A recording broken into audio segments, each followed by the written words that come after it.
ભાવનગર પીજીવીસીએલની સહાર વિભાગ કચેરી નંબર 1 ખાતે આજે કોર્ટના આદેશ અનુસાર જપ્તની કાર્યવાહી કરવામાં આવી।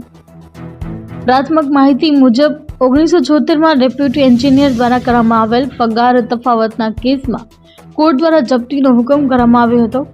આ કેસમાં અરજદારનું અવસાન થયા બાદ તેમના પુત્રએ વર્ષ 2021માં ફરીથી કોર્ટમાં અરજી કરી હતી। લાંબા સમય બાદ લગભગ 5 વર્ષ પછી કોર્ટ દ્વારા આ કેસમાં જપ્તીનો અંતિમ આદેશ આપવામાં આવ્યો હતો, જે અંતર્ગત આજે 25 લાખ રૂપિયાની જપ્તી લેવા માટે પરિવાર કોર્ટના સ્ટાફ સાથે પીજીવીસીએલ કચેરી ખાતે પહોંચ્યો હતો।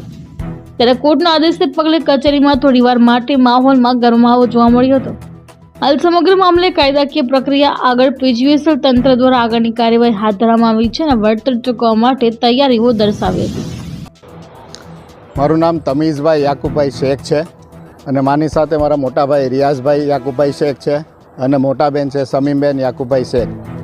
અમે અહીંયા પીજીવીસીએલની ઓફિસમાં રિકવરી માટે આવ્યા છીએ। કોર્ટે રિકવરીનો વોરંટ કાઢ્યો છે અને મારા પપ્પા જે અહીંયા જોબ કરતા હતા અને એમને કોર્ટે ઓર્ડર આપેલો પેમેન્ટ રિકવરી કરવાનો।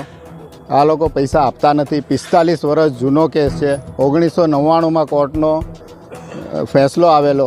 2021માં અમે એક્ઝિક્યુશન પિટિશન કરેલી। 2021થી 5 વર્ષ પછી કોર્ટે અહીંયા આ લોકોને રિકવરી માટેનો વોરંટ કાઢ્યો છે અને અમે વોરંટના પૈસા લેવા માટે આવ્યા છીએ, પણ આ લોકો ફરીથી મુદતો આપીને ટાઈમ પસાર કરવાની વાતો કરે છે। કોર્ટે અમારું જે ટોટલ અમાઉન્ટ થાય છે એ 35 લાખ રૂપિયાનું થાય છે। 35 લાખ રૂપિયાની જપ્તીની મંજૂરી આપવામાં આવી છે।